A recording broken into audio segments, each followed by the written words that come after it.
নমস্কার বন্ধুরা, আমি বলুন, আপনারা দেখছেন গ্রিন ভিউ গার্ডেন। সকাল সকাল ছাদে চলে এসেছি।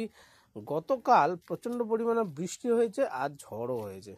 যতটা আনন্দ পেয়েছি বৃষ্টির কারণে, কিন্তু ঝড়ের জন্য ততটা দুশ্চিন্তায় ছিলাম যে গাছগুলোর কি অবস্থা হয়েছে, গাছগুলো কি পড়ে গেল।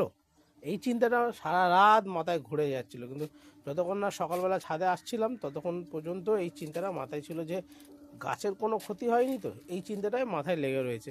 কিন্তু সকাল সকাল ছাদে আসার পরে দেখলাম যে না, কয়েকটা টব পড়ে গেছে, তো কোনো টব ভাঙেনি। তো এইটাই একটা চিন্তামুক্ত হয়ে গেলাম গাছগুলো দেখে। ওদেরকে না দেখে শান্তি পাচ্ছিলাম না, কি অবস্থায় আছে। যেমন এই দেখুন, একটা টব পড়ে গেছে কিন্তু টবটা ভাঙেনি। প্রচণ্ড পরিমাণে বৃষ্টি ঝড় হওয়া সত্ত্বেও কোনো রকম কোনো ক্ষতি হয়নি, কিন্তু বৃষ্টির কারণে আমার গাছগুলো কিন্তু প্রচণ্ড পরিমাণে খুশি, খুব আনন্দিত। তো এটাই আমার দেখানো আপনাদের যে বৃষ্টির কারণে গাছগুলো খুবই আনন্দিত আছে, খুবই খুশি আছে। তো আশা করো আপনাদেরও গাছগুলো এরকমভাবে বৃষ্টির জলে আনন্দিত হয়ে আছে, খুশি হয়ে আছে, ভালো মেজাজে রয়েছে।